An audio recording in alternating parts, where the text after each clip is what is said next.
प्रिय विद्यार्थियों, आज हम ईदगाह कहानी को आगे बढ़ाते हैं।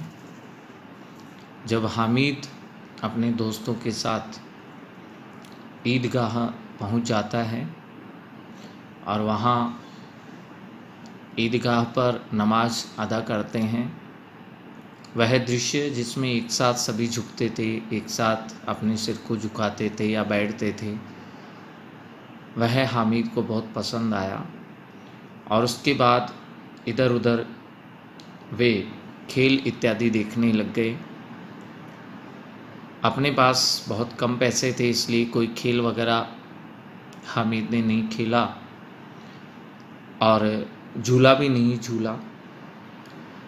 आगे बढ़ते हैं, सभी चरखियों से उतरते हैं। सभी दोस्त जो झूल रहे थे वे उन झूलों इत्यादि से नीचे उतरते हैं।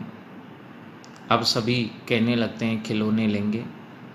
दुकानों की कतार लगी हुई थी, तरह तरह के वहाँ खिलौने थे। सिपाही और गुजरिया, राजा और वकील, भिश्ती और साधु। भिश्ती वह होता है जो पानी भर करके लाता है। वहाँ कितने सुंदर खिलौने हैं और ऐसे लग रहे थे वो खिलौने जैसे बोलना ही चाहते हैं, बिल्कुल सजीव की तरह नज़र आ रहे थे। महमूद सिपाही खरीद लेता है, खाकी वर्दी और लाल पगड़ी वाला, कंधे पर बंदूक रखे हुए। मालूम होता है अभी वह कवायद किए चला आ रहा है, अभी कहीं से वह युद्ध करके लड़ाई करके आ रहा है। मोहसिन को भिश्ती पसंद आ गया। कमर झुकी हुई है, ऊपर मशक रखे हुए हैं। मशक यह चमड़े का बना होता है और इसमें पानी भरा जाता है। मशक का मुंह एक हाथ से वो पकड़े हुए हैं कि पानी उसमें से गिर नहीं जाए। कितना प्रसन्न है, शायद वह कोई गीत गाता हुआ प्रतीत होता है। बस मशक से पानी वो उड़ेलना ही चाहता है, खाली करना ही चाह रहा है। नूरे को वकील से प्रेम है, कैसी विद्वता है उसके मुख पर। काला चोगा, नीचे सफ़ेद अचकन, अचकन के सामने की जेब में घड़ी, सुनहरी जंजीर, एक हाथ में कानून का पोथा लिए हुए। मालूम होता है अभी किसी अदालत से जिरह या बहस करके वो चला आ रहा है। तो नूरे उस वकील को ले लेती है, वकील की मूर्ति खरीद लेती है। यह सब 2-2 पैसे के खिलौने थे। हामिद के पास कुल 3 ही पैसे थे और इतने महंगे खिलौने वह कैसे ले। खिलौना कहीं हाथ से छूट पड़े तो वह चूर चूर हो जाएगा, टूट जाएगा। जरा पानी पड़े तो सारा रंग उनका धुल जाएगा। ऐसे खिलौने लेकर वह क्या करेगा, ये उसके किस काम के। इस प्रकार हामिद विचार कर रहा है और खिलौने नहीं खरीदता है। मोहसिन कहता है कि मेरा भिश्ती रोज़ पानी दे जाएगा, शाम सवेरे सुबह शाम। महमूद कहता और मेरा सिपाही घर पर पहरा देगा, कोई चोर आएगा तो फ़ौरन बंदूक वह फेर कर देगा, अपनी बंदूक से उस पर फायर कर देगा। नूरे कहती है मेरा वकील खूब मुकदमा लड़ेगा। हामिद खिलौनों की निंदा करता है। हामिद है खिलौने खरीदता भी नहीं है और निंदा शुरू कर देता है। कहने लगता है कि मिट्टी के ही तो हैं, गिरे तो चकनाचूर हो जाएंगे। लेकिन ललचाई हुई आंखों से खिलौनों को वो देख रहा था, चाहता था कि जरा देर के लिए उन्हें हाथ में ले सकता है। उसके हाथ अनायास, बिना प्रयास के, नहीं चाहते हुए भी खिलौनों की ओर बढ़ते हैं। लेकिन वो लड़के, उसके मित्र साथी इतना त्याग नहीं कर सकते थे, अर्थात अपने खिलौने वो नहीं दे सकते थे हामिद के हाथ में। विशेषकर जब अभी उनका नया शौक है खिलौनों का, तो हामिद ललचाता रह जाता है। किसी ने भी अपना खिलौना हामिद को नहीं दिया। खिलौनों के बाद मिठाइयों की बारी आती है। किसी ने रेवड़ियाँ खरीद ली, किसी ने गुलाब जामुन, किसी ने सोहन हलवा, सब मज़े से खा रहे थे। हामिद उनकी बिरादरी से पृथक है। ऐसा लगा जैसे हामिद उनके इस समाज से ही बिल्कुल दूर हैं, क्योंकि कोई भी हामिद को नहीं खिला रहा था। अभागे के पास वो भाग्यहीन हैं, 3 ही तो पैसे हैं, क्यों नहीं कुछ लेकर वो खा रहा है। ललचाई आंखों से सबकी ओर देखता रहता है। मोहसिन कहता है, हामिद रेवड़ी ले जा, कितनी खुशबूदार है। हामिद को संदेह हुआ यह केवल क्रूर विनोद है। हामिद को केवल इतना ध्यान था कि जो क्रूर है, असभ्य है, वो तो हम में विनोद है, और लेकिन मोहसिन भी इतना उदार नहीं है। लेकिन यह जानकर भी वह मोहसिन के पास चला ही जाता है। मोहसिन दोने से एक रेवड़ी निकालता है, हामिद की ओर बढ़ाता है, और हामिद जैसे ही लेने के लिए अपना हाथ आगे बढ़ाता है, मोहसिन रेवड़ी अपने मुख में रख लेता है।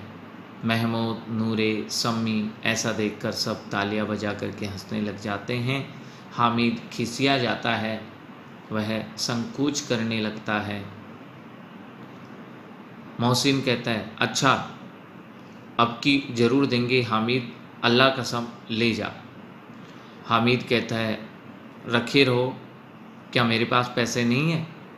समी कहती है, 3 ही तो पैसे हैं, 3 पैसे में तू क्या क्या लोगे? महमूद कहता है, हमसे गुलाब जामुन ले जा। हामिद, मोहसिन तो बदमाश है।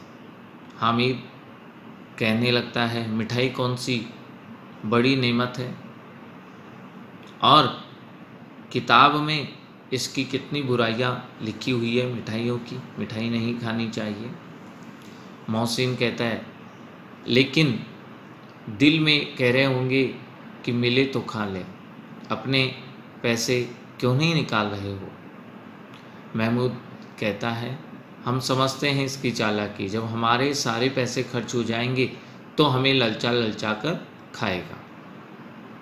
मिठाइयों के बाद कुछ दुकानें लोहे की चीज़ों की, कुछ गिलट और कुछ नकली गहनों की थी। लड़कों के लिए यहाँ कोई आकर्षण नहीं था। वह सब आगे बढ़ जाते हैं। हामिद लोहे की दुकान पर रुकता है। कई चिमटे रखे हुए थे। उसे ख्याल आता है कि दादी के पास चिमटा नहीं है। तवे से रोटियां उतारती है तो हाथ जल जाता है। अगर वह चिमटा ले जाकर दादी को दे देगा तो वह कितनी प्रसन्न होगी, फिर उनकी उंगलियां कभी नहीं जलेगी। घर में एक काम की चीज़ तो जाएगी। खिलौनों से क्या फ़ायदा, व्यर्थ में पैसे बर्बाद होते हैं। ज़रा देर ही तो खुशी होती है, फिर तो खिलौनों से कोई आंख उठाकर भी नहीं देखता है। या तो घर पहुंचते पहुंचते वो टूट फूट कर बराबर हो जाते हैं, या छोटे बच्चे जो मेले नहीं आए हैं जिद करके ले लेते हैं और तोड़ देते हैं। चिमटा कितने काम की चीज़ है। रोटियां तवे से उतार लो, चूल्हे में सेक लो। कोई आग मांगने आए तो चटपट चूल्हे से आग निकाल कर उसे दे दो। अम्मा बेचारी को कहाँ फुर्सत है कि बाजार आए, और इतने पैसे ही कहाँ मिलते हैं, रोज़ हाथ जला लेती है। हामिद के साथी आगे बढ़ गए। सबील पर सब के सब शरबत पी रहे हैं। देखो सब कितने लालची हैं। इतनी मिठाइयाँ ली, मुझे किसी ने एक भी नहीं दी। उस पर भी कहते हैं कि मेरे साथ खेलो, मेरा यह काम करो। अब अगर किसी ने कोई काम करने को कहा तो पूछूंगा कि खाएं मिठाइयाँ, आपका मुंह सड़ेगा, फोड़ी फुंसियाँ निकलेंगी और आपकी ज़बान चटोरी हो जाएगी। तब घर से पैसे चुराने लग जाओगे और माता पिता की मार भी खानी पड़ेगी। किताब में झूठी बातें थोड़ी लिखी है, मेरी ज़बान क्यों खराब होगी। अम्मा चिमटा देखते ही दौड़कर मेरे हाथ से ले लेंगी और कहेगी, मेरा बच्चा अम्मा के लिए चिमटा लाया है। हजारों दुआएं देगी, फिर पड़ोस की औरतों को दिखाएगी, सारे गांव में चर्चा होने लगेगी, हामिद चिमटा लाया है, कितना अच्छा लड़का है। इन लोगों के खिलौनों पर कौन इन्हें दुआएं देगा। बड़ों की दुआएं सीधे अल्लाह के दरबार में पहुंचती है और तुरंत सुनी भी जाती है। मेरे पास पैसे नहीं हैं, तभी तो मोहसिन और महमूद यो मिजाज दिखा रहे हैं। मैं तो इन्हें मिजाज दिखाऊंगा, खेले खिलौनों से और खाएं मिठाइयाँ। मैं नहीं खेलता खिलौनों से, और किसी का मिजाज मैं क्यों सहूँ। मैं गरीब सही, किसी से कुछ मांगने तो नहीं जाता। आखिर अब्बाजान कभी न कभी तो आएंगे, अम्मा भी आएगी। फिर इन लोगों से पूछूंगा कि कितने खिलौने लोगे, यानी वो मेरे लिए बहुत पैसे लाएंगे। अभी इसको पता ही नहीं है कि वो दोनों मर चुके हैं। तो जब वो बहुत सारे पैसे मेरे लिए लाएंगे तो मैं इन लोगों से पूछूंगा कितने खिलौने लोगे। एक एक को टोकरियों खिलौने दूंगा और दिखा दूंगा कि दोस्तों के साथ इस तरह सलूक किया जाता है। यह नहीं कि एक पैसे की रेवड़ी ले ली, चिढ़ा चिढ़ा कर खाने लगे। सबके सब खूब हंसेंगे कि हामिद ने चिमटा लिया है। हंसे मेरी बला से। उसने दुकानदार से पूछा, ये चिमटा कितने का है। दुकानदार ने उसकी ओर देखा और कोई आदमी साथ में न देखकर कहा, तुम्हारे काम की चीज़ नहीं है जी। हामिद पूछता है, बिकाऊ है क्यों नहीं। तो दुकानदार कहता है, बिकाऊ क्यों नहीं है और यहाँ क्यों लाद लाए हैं। तो पूछता है, तो बताते क्यों नहीं, क्या पैसे का, कितने पैसे का है। तो कहता है 6 पैसे लगेंगे। अब हामिद का दिल बैठ ही गया, क्योंकि उसके पास तो 3 ही पैसे थे। हामिद कहता है, ठीक ठीक बताओ। तो कहता है, ठीक ठीक 5 पैसे लगेंगे, लेना हो तो लो, नहीं चलते बनो। हामिद ने कलेजा मजबूत करके, अपनी हृदय को मजबूत बना करके कहा, 3 पैसे लोगे। यह कहता हुआ वह आगे बढ़ गया कि दुकानदार की घुड़कियाँ उसे नहीं सुननी पड़े। लेकिन दुकानदार ने उसे घुड़की नहीं दी, बुला करके चिमटा दे दिया। हामिद ने उसे इस तरह कंधे पर रखा मानो बंदूक है, और शान से अकड़ता हुआ वह अपने संगियों के, अपने साथी मित्रों के साथ पास आ गया। जरा सुने सबके सब क्या आलोचनाएं करते हैं। मोहसिन ने हंसकर कहा, ये चिमटा क्यों लाया पगले, इसे क्या करेगा। हामिद ने चिमटे को ज़मीन पर पटक कर कहा, जरा अपनी भिजती ज़मीन पर गिरा दो, सारी पसलियाँ चूर चूर हो जाएगी बच्चों की। महमूद बोला, तो ये चिमटा कोई खिलौना है। हामिद ने कहा, खिलौना क्यों नहीं है, अभी कंधे पर रखा बंदूक हो गई, हाथ में ले लिया फ़कीरों का चिमटा हो गया। चाहूँ तो इससे मजीरे का काम ले सकता हूँ। एक चिमटा जमा दूँ तो तुम लोगों के सारे खिलौनों की जान निकल जाए, अर्थात चिमटे से तुम्हारे खिलौनों पर मैं प्रहार कर दूँ तो सारे खिलौने तुम्हारे टूट जाएंगे। तुम्हारे खिलौने कितना ही जोर लगाए तो ये मेरे चिमटे का बाल भी बांका नहीं कर सकते। मेरा बहादुर शेर है चिमटा। सम्मी ने खंजरी ली थी, जीभी बजाने की होती है। प्रभावित होकर बोला, मेरी खंजरी से बदलोगे, 2 आने की है। हामिद ने खंजरी की और उपेक्षा से देखा। मेरा चिमटा चाहे तो तुम्हारी खंजरी का पेट फाड़ डाले, बस एक चमड़े की झिल्ली लगा दी, डब डब बोलने लगी है।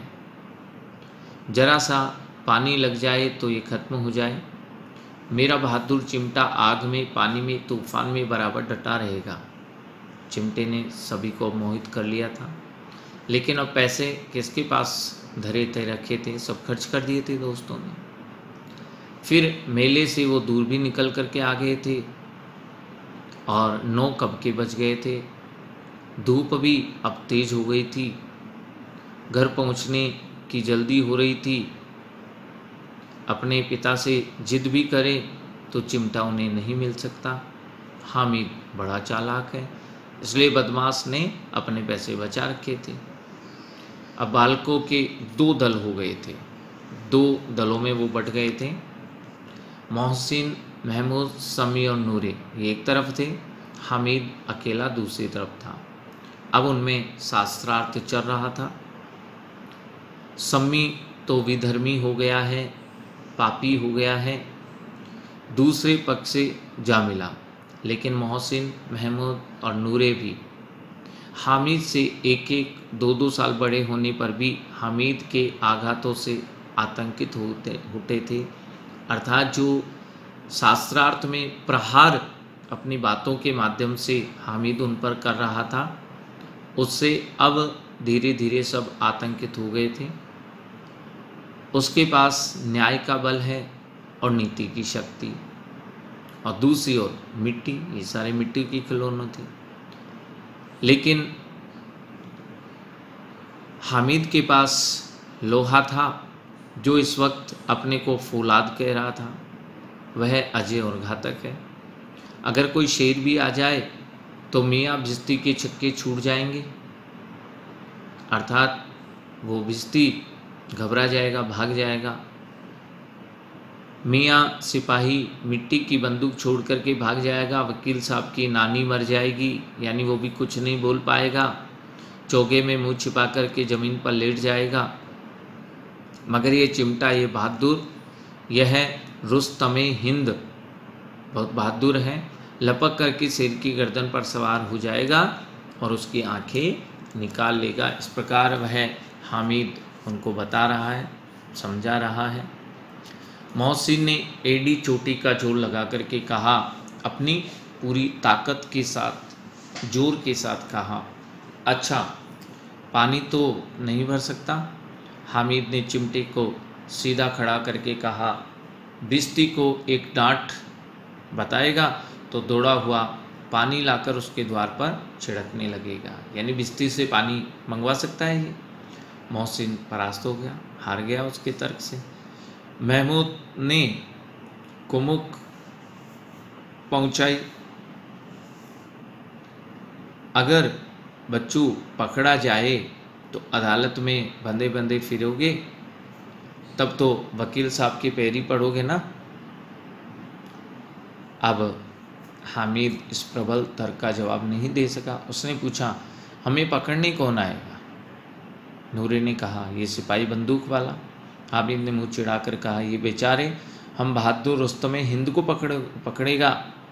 अच्छा लाओ, अभी जरा कुश्ती हो जाए, इसकी सूरत देखकर दूर से भागेंगे, पकड़ेंगे क्या बेचारे। मोहसिन को एक नई चोट सूझ आई, यानी नई तरह से वह प्रहार करना चाहता था। एक उसे उपाय ध्यान में आया। बोलने लगा, तुम्हारे चिमटे का मुंह रोज आग में जलेगा। उसने समझा था कि हामिद लाजवाब हो जाएगा, जवाब नहीं दे पाएगा, लेकिन ऐसा नहीं हुआ। हामिद ने तुरंत ही जवाब दिया, आग में बहादुरी कूदते हैं जनाब। तुम्हारे वकील सिपाही भिश्ती लोंडियों की तरह, महिलाओं की तरह घर में घुस जाएंगे, डर जाएंगे। आग में कूदना वह काम है जो ये रुस्तमे हिंद, ये बहादुर मेरा चिमटा ही कर सकता है। महमूद ने एक जोर लगाया, वकील साहब कुर्सी मेज पर बैठेंगे, तुम्हारा चिमटा तो बावर्ची खाने में जमीन पर पड़ा रहेगा। इस तर्क ने समी और नूरे को भी सजीव कर दिया था, उनमें भी कुछ हिम्मत आ गई थी। कितनी ठिकाने की बात कही पट्टे ने, कितनी अच्छी और सटीक बात कही है।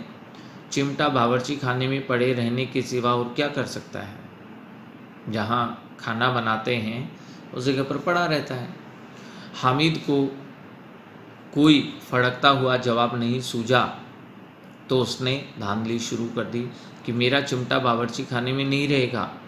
वकील साहब कुर्सी पर बैठेंगे तो जाकर उन्हें ज़मीन पर पटक देगा और उनका कानून उनके पेट में डाल देगा। बात कुछ बनी नहीं, खासी गाली गलौज थी, आपस में वो झगड़ रहे थे। कानून को पेट में डालने की बात छा गई, ऐसी छा गई कि तीनों सुरमा मुंह ताकने लग गए, मानो कोई धेलचा कनकोआ किसी गंडे वाले कनकोए को काट गया हो। कानून मुंह से बाहर निकालने वाली चीज़ है, उसको पेट के अंदर डाल दिया जाना बेतुकी सी बात होने पर भी कुछ नयापन रखती है। हामिद ने अब मैदान मार लिया था, अर्थात वो जीत चुका था शास्त्रार्थ में। उसका चिमटा रुस्तमे हिंद बहुत बहादुर हैं। अब इसमें मोहसिन, महमूद, नूरे, समी किसी को भी आपत्ति नहीं हो सकती, सब उसके साथ हो गए। विजेता को हारने वालों से जो सत्कार मिलता है वो स्वाभाविक ही है। हामिद को भी अब वो सत्कार देने लगे, आदर देने लगे। औरों ने 3-3, 4-4 आने पैसे खर्च किए पर कोई काम की चीज़ नहीं ले सके, और हामिद ने 3 पैसे में ही रंग जमा लिया है। सच तो यही है कि खिलौनों का क्या भरोसा, टूट फूट जाएंगे, हामिद का चिमटा तो बना रहेगा बरसों तक। अब संधि की शर्तें तय होने लगी, यानी हामिद की पक्ष में, हामिद के साथ बने रहने के लिए संधि होने लगी, शर्तें भी तय होने लगी। मोहसिन ने कहा, जरा अपना चिमटा दो, हम भी देखें, तुम हमारी भिश्ती लेकर देख लो। महमूद और नूरे ने भी अपने अपने खिलौने पेश कर दिए। हामिद को इन शर्तों के मानने में कोई आपत्ति नहीं थी। चिमटा बारी बारी से सबके हाथ में गया और उनके खिलौने बारी बारी से हामिद के हाथ में आ गए। कितने खूबसूरत खिलौने हैं। हामिद ने हारने वालों के आंसू पोंछे, कहने लगा, मैं तुम्हें चिढ़ा रहा था सच में, यह चिमटा भला इन खिलौनों की क्या बराबरी करेगा। मालूम होता है अब बोले, यानी खिलौने भी तुम्हारे बहुत अच्छे हैं और बिल्कुल सजीव से लग रहे हैं। लेकिन मोहसिन की पार्टी को इस दिला से संतोष नहीं होता। चिमटे का सिक्का खूब बैठ गया था। मोहसिन चिमटे को ज़्यादा सम्मान देने लगा था। चिपका हुआ टिकट अब पानी से नहीं छूट रहा है। मोहसिन बोलता है, लेकिन इन खिलौनों के लिए कोई हमें दुआ तो नहीं देगा। महमूद कहता है, दुआ के लिए फिरते हो, उल्टे मारने पड़ेगी। अम्मा ज़रूर कहेगी कि मेले में ये मिट्टी के खिलौने मिले तुम्हें। हामिद को स्वीकार करना पड़ा कि खिलौनों को देखकर किसी की माँ इतनी खुश नहीं होगी जितनी दादी चिमटे को देख कर के हो जाएगी। 3 पैसों ही में तो उसे सब कुछ करना था और उन पैसों के इस उपयोग पर पछतावे की बिल्कुल ज़रूरत नहीं थी। फिर अब तो चिमटा रुस्तमे हिंद है और सभी खिलौनों का ये बादशाह है। रास्ते में महमूद को भूख लगी। उसके बाप ने उसे केले खाने को दे दिए। महमूद ने केवल हामिद को साझेदार बनाया, अर्थात हामिद को भी उसने केले खाने को दिया। उसके अन्य मित्र अब मुँह ताकते रह गए, केवल देखते रहे। यह उस चिमटे का ही प्रसाद था कि अब महमूद ने उसे खाने को केला दिया। कहानी का आगे तीसरा भाग शुरू होता है। 11 बजे गांव में हलचल मच गई। लगभग 11 बजे ये गांव वापस लौटे। मेले वाले आ गए। मोहसिन की छोटी बहन ने दौड़कर भिश्ती उसके हाथ से छीन ली। मारे खुशी के जो उछली तो मियाँ भिश्ती नीचे आ रहे, यानी उसके हाथ से छिटक कर नीचे गिर गए और सुरलोक सिधार गए, स्वर्ग सिधार गए, अर्थात भिश्ती की मूर्ति टूट गई। इस पर भाई बहन में मारपीट हो गई, झगड़ा हो गया। दोनों फिर खूब रोने लगे। उनकी अम्मा यह शोर सुनकर बिगड़ी और दोनों को ऊपर से 2-2 चांटे और लगा दिए। मियाँ नूरी के वकील का अंत उनकी प्रतिष्ठा के अनुकूल इससे ज़्यादा गौरवमय हुआ। वकील जमीन पर या ताक पर तो नहीं बैठ सकता, उसकी मर्यादा का विचार तो रखना ही होगा। दीवार में 2 खूंटियाँ गाड़ दी गई, उन पर लकड़ी का एक पटरा रखा गया। पटरे पर कागज़ की कालीन बिछाई गई। वकील साहब राजा भोज की तरह सिंहासन पर विराजमान हो गए। नूरे ने उन्हें पंखा झलना शुरू कर दिया था। अदालतों में खस की जो टट्टियाँ होती है, टाटी होती है, और बिजली के पंखे रहते हैं, क्या यहाँ मामूली पंखा भी नहीं हो?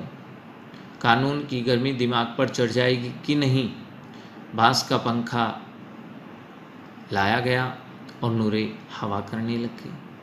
मालूम नहीं पंखे की हवा से या पंखे की चोट से वकील साहब स्वर्गलोक से मृत्युलोक में आ गए। अर्थात जो ऊपर बैठे थे अब नीचे जमीन पर आकर उनकी मूर्ति गिरी और माटी का चोला माटी में मिल गया। वो वकील साहब की मूर्ति भी फूट गई। फिर बड़े ज़ोर शोर से मातम हुआ, यानी नूरे रोने लगा और वकील साहब की अस्थियां घूरे पर डाल दी गई।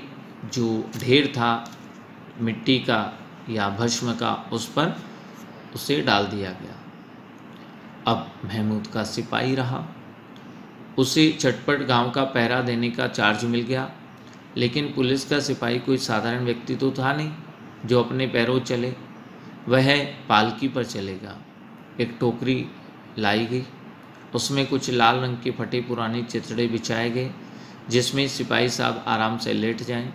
नूरे ने यह टोकरी उठाई और अपने द्वार पर चक्कर लगाने लगे।